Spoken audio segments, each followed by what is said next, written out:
And hello guys, once again, welcome back sa ating channel. Panibagong araw at panibagong reaction video na naman ang ating gagawin. So for today's vlog guys, magre-react lang tayo nitong ginawang vlog ni Kuya Bal, no, kung saan dito tinapik niya si Joy Diwata. Dito malalaman natin yung short life story ni Joy, no? So kung hindi niyo pa napanood si Joy guys, at kung hindi niyo pa siya kilala, so siya po ang kumbaga unang kay angel si Kalinga Prab noon. So talagang pag napanood niyo yung life story niya from the very first at hanggang ngayon, kasi ngayon meron na silang bagong bahay at ayun, medyo okay na yung pamumuhay nila. Pero nung una guys, talagang maiiyak talaga kayo, no? Hindi nyo ma-imagine talaga yung kalagayan ng pamilya ni Joy. So, ayan ngayon, pakikinggan at panoorin natin muli yung story niya. So, ayan guys, bago natin mapanood ang video na to, gusto ko lang magpasalamat sa ating viewers, sa ating subscribers. So maraming salamat po sa inyong lahat guys sa walang sawa niyong pagsuporta dito sa ating channel. Ayan, maraming salamat po at huwag po din po natin kalimutan ang pinakaama ng Kalingap. Palagi po natin suportahan si Kuya Bal Santos Matubang, si Ate Edna Vlogs, si Kalinga Prab, and of course si Jack Matubang. Lahat ng Keyboys, lahat ng Kalinga partners, and of course lahat ng ating charity vloggers sa Pilipinas. Suportahan po natin sila kasi napakaganda po ng Kalangan Bukasiya. At ito po ay para sa ating mahihirap, sa ating mga kababayang mahihirap. So sa simpleng pag-subscribe at pag-views ng kanilang video, eh, malaking tulong na po yun para sa kanilang YouTube channel. So alam mo, excited kayo guys, panoorin natin, no? So sabayan niyo ako, panoorin natin muli itong kwento ni Joy. So si Joy o binansagan ni Kuya Rab na isang diwata. Kasi nga guys, grabe, napakaganda niya, no? Napakaputi. So bagay na bagay talaga yung ano niya, yung nickname niya na Diwata. Kaya naman guys, alam ko excited na kayo. Kaya panoorin natin at bigyan natin ng konting reaction. Let's go!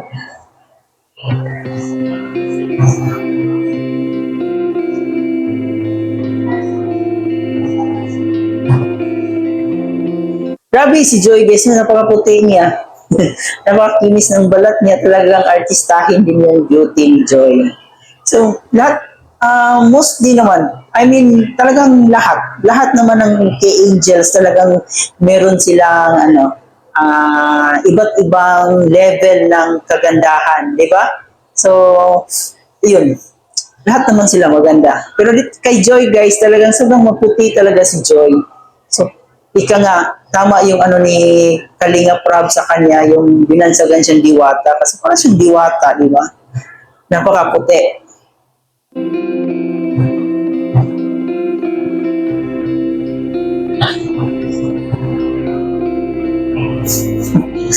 Umuulan.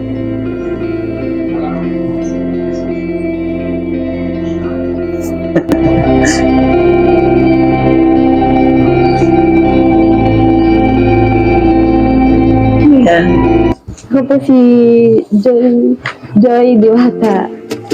Kalinga po. Kalinga Angel. Dito po tayo sa bundok. Lumaki po ako sa bundok. Sanay na po ako sa bundok. Nakita niyo po, napakaganda. Napaka-refreshing. Alam niyo ba guys, napansin ko kay Joy, no? Kaya siguro ano siya. Minsan kasi may mga nababasa kong comment na si Joy daw ay uwi, si Joy daw ay kumbaga parang negative about Joy. So, kung may observation kasi kay Joy guys, talagang mahiyain siya, di ba? Pag natamaan siya sa camera, parang hindi siya hindi siya maka eye to eye. Kumbaga pagkausap mo siya, hindi siya makapag eye to eye sa'yo kasi mahiyain siya eh. Masasabi natin wala siyang kumbaga self-confidence, di ba? So may mga tao kasing ganyan na kahit maganda ka, kahit gwapo ka, wala kang kumpiyansa sa sarili mo. Minsan, nai-misinterpret ng ibang tao na parang naman, parang tawag doon, kung sa Bisaya pa ka nang dili siya hinagad ba, no? Po ay nakapagtapos. Maraming salamat po sa Kalingap. Sa inyo po Kuya Bal. Sa ngayon po, wala pa po sa isip ko yung pagkakaroon ng boyfriend at in relationship. Kasi unahin ko po muna yung pangarap ko at hindi ko po sasayangin yung opportunity na binibigay po ng Kalingap para sa akin. Ayun, di ba napakagandang mensahe?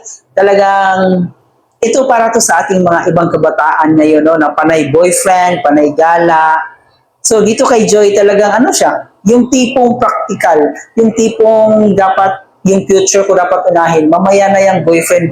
Kasi nga, darating din naman sa tamang oras yung pag, di ba, kung nagka-boyfriend ka. So maganda yung ano ni Joy, maganda yung ano tawag dito, goal niya sa sarili niya, no, na huwag mo na mag-boyfriend. Diba? And yung sinabi niya, hindi ko sasayangin yung opportunity na binibigay ng Kalingap, yun yung nakaka-touch sa akin. Yun yung, kumbaga, na-appreciate niya yung mga ginagawa ng Kalingap para sa kanya. Diba? Pamilya ko po. Maraming salamat po sa Kalingap. Para sa inyo po at para sa pamilya ko. Kaya makakapagtapos po. Tingnan niyo guys, pag nagsasalita siya, hindi talaga siya, hindi siya komportable talaga. Di ba? Ganyan yung mga taong mahihain. Makikita mo sa kanya na parang hindi siya ganun ka-komportable. Talagang makikita natin na parang pinipigilan niya yung mga bawat salita niya. Kumbaga, nakukonsyos siya. Di ba? So, ibabalik ko po lahat ng tulong na naibigay niya sa amin. Ay, Nay. Ayun. Po kayo umiyak din sa tabi. Kayo po nakatara dito? Bakit po kayo naiyak, Nay? Hindi ko po akala na mamalikan niyo ako. Parang ito na yung second time na bumalik si Kuya Rab, di ba? Parang ito na yung second time na vlog ni Kuya Rab kay Joy. Alam ko po kung sinong babae na nandyan na umiiyak. Sa inyo kayo po pala nakatara dito. Tsaka po yung Bakit dalawa po ko, dala kayo niya? nagtiba po akong sabi. Bakit po Ako na naging po ang ganyan ang bahay niyo, Lola? nakapagawa. Nay? Hindi ko na po yan maipagawa at yung pong gagastusin ko dyan sa bahay, pampaaral ko na po dun sa dalawa kong anak. Grabe guys. Saan po na yung asawa niyo po? Ay wala na po, matagal, 1 taon na po at isang Hiwalay taon. po kayo? Oo po, matagal na. 1 taon pa lang po at kalahati yung bunso ko. Kaya din yun na po naasikaso. Nakakaawa yung sitwasyon nila, no? Tingnan niyo yung bahay ni nanay. Talagang isang isang hangin na lang, talagang maano na yan, matutumba. Sobrang nakakaawa yung sitwasyon nila. Trabaho. Ano po? Oo, nangamasukan po ako para po sa pag-aaral ng mga anak ko. Pwede pumasok po. Sige na. Sige po lang kayo dyan. Hello. Sige po ka. Mukhang masayain si ate, oh. Ano pangalan mo, ate? Joy po. Joy. Ilang taong ka na? 18 po. 18. Kaya pala, bagay na bagay yung pangalan mo sa'yo. Diwa. Di kayo pinatikis sa pag-aaral. Tuloy-tuloy yung pag-aaral nyo. Hindi po. Kahit po kami naghihirap, sabi ko po sa Yan yung magulang na dapat balikan ng tulong. Kasi nga, di ba, kahit gaano kahirap yung nanay niya, talagang iniisip niya pa rin yung kapakanan ng kanyang mga anak. So, sana pag nag-graduate na to si Joy at sana guminhawa na yung buhay niya, sana hindi niya makakalimutan yung mama niya kasi talagang inaalagaan sila, binibigay yung pangangailangan nila kahit hirap na ito. So, ito yung mga magulang na dapat sinasaluduhan. Huwag na huwag silang titigil sa pag-aaral nila. Kahit napasok po sila, kapilang kanin ang nila, napasok po yung mga yan. Lalo na po ito, ayaw nitong ma-absent. Hindi po yan kahit di po yan nakain ng almusala, napasok po yan. Pero nagagalit po ako sa kanya, ayaw po talaga niyang mag-absent. Mahal na mahal din niyo yung pag-aaral. Bakit kahit sa kabila ng kahirapan, posigido kayong makapagtapos ng pag-aaral? Joy. Para po na iawon si mama. Para makabawi din sa kanyang mga Opo. naitulong sa inyo pagpapalaki. Di ba kayo natatakot po dito? Kung nagbabagyo, di kayo nababasa Ay ng kaya ulan? nga po nung sabi baga po may bagyo daw po. Kaya hindi man po natutulog itong dalawa, doon kami natutulog kay ate niya. At di man po kami makapagluto. At gawa nga po ng... Pero yung tulugan po namin, di man po kami nababasa kasi may ganito na rin po, may plastic na rin po. Kaya di po nababasa lahat ng gamit na andun po, mga damit na. Pero parang nakakatakot guys, no? Kasi puro sila mga babae sa bahay. Tapos, anytime, parang isang tadyak lang yung ano nila, yung pintuan nila, magigiba na agad, di ba? So, hindi rin natin alam yung mga iniisip ng kapitbahay nila o kumbaga, baka lang may addict silang kapitbahay, tapos puro pa naman silang mga babae, di ba? At tapos, sobrang ganda pa naman ni Joy. So, hindi talaga natin maiwasan na may magka-interest sa kanya, di ba? So, nakakatakot bilang isang magulang na ganyan yung sitwasyon ng mga anak mo na sira-sira na yung bahay niyo. Ba't ikaw, Joy, napakamasahin mo kahit parang wala kang problema? Hindi pa. Oo nga eh. Ano na lang ginagawa mo, iniisip mo, bakit kahit ganito, kalagayan nyo ay parang di sa'yo halata, parang masayahin ka pa rin? Ano po, kasi nananalig naman po ako sa ama. Ganun. Nagsisikap po akong mag-aral sa daet. Nag-aaral ka sa daet? Sa daet po ako nag-aral. Nauwi lang po ako dito. Saan ka nag-aaral? Sa Hope po. Senior high. Nasiyan. Gusto may 101 to may 101. Opo. Senior high. Anong pangarap mo, Joy, na makamit balang araw? Ano po, sabi ko po kayo mag-nurse na ako. Okay lang yan, no?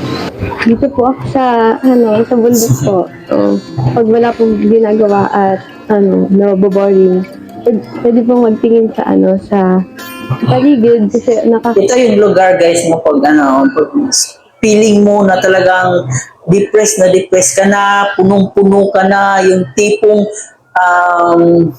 tipong lahat na ng problema nasa iyo na, pumunta ka lang sa lugar na to, tapos isigaw mo lahat ng mga problema mo. Ganon dapat. So, dapat think positive lang tayo always, hindi papasok yung mga negative sa ating pag-iisip. So, dapat always tayong look forward at saka siyempre manalig tayo sa Diyos. Kasi hindi naman magbibigay ang Panginoon sa atin ng isang problema kung alam na hindi natin kaya.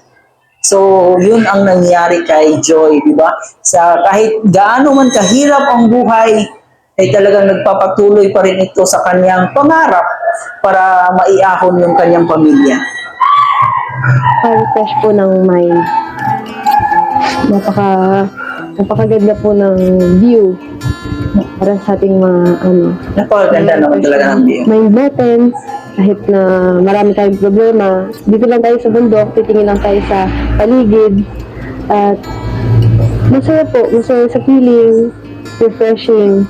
Yes, nakaka-refresh din naman yung mga ganyang tanawin, di ba? Maganda pag pag nasa bukid ka, tapos nandun ka sa pinaka-crucial ng iyong buhay. Kumbaga, nandun ka sa pinaka-time na talagang feeling mo nasa iyo na lahat ang problema, mag-refresh ka muna, di ba? So, hindi yung mga negative na mag-commit ka ng suicide. So, wag yun. Dapat i-think positive mo yung sarili mo na kaya mo to. Ito po yung nakasanayan. Hello po, kumusta po kayo? Sana po ay makarating din po kayo sa ganitong lugar.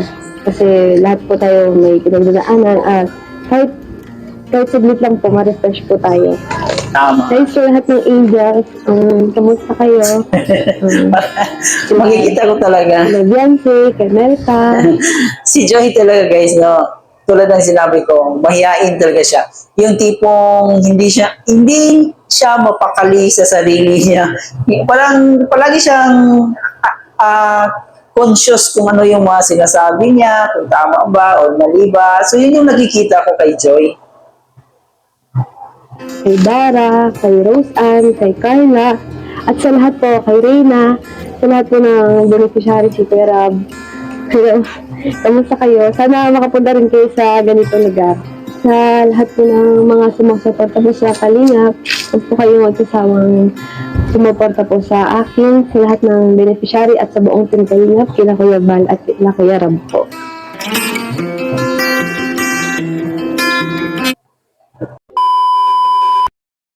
So yun guys, narinig natin yung advices ni Joy and yung goal niya sa sarili niya So tama nga naman yung desisyon niya na wag muna mag-boyfriend and mag-focus muna siya sa kanyang pag-aaral kasi